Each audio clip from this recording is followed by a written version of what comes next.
Moving around the artboard in Illustrator is pretty easy. There's a couple ways you can do it.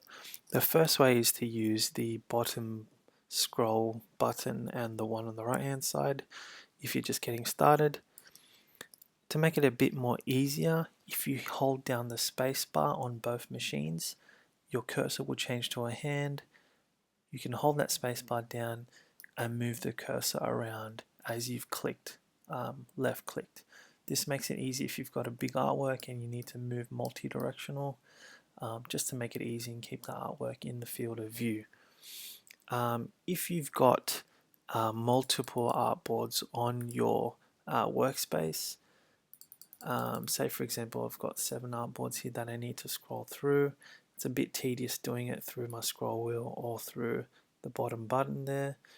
You can hold your Shift or your Alt and Shift key, a Shift key on your Mac, or Alt and Shift on a PC, or I think it may be Shift.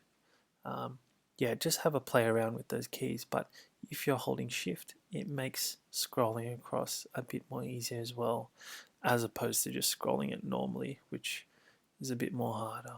So there's a few ways to go about it.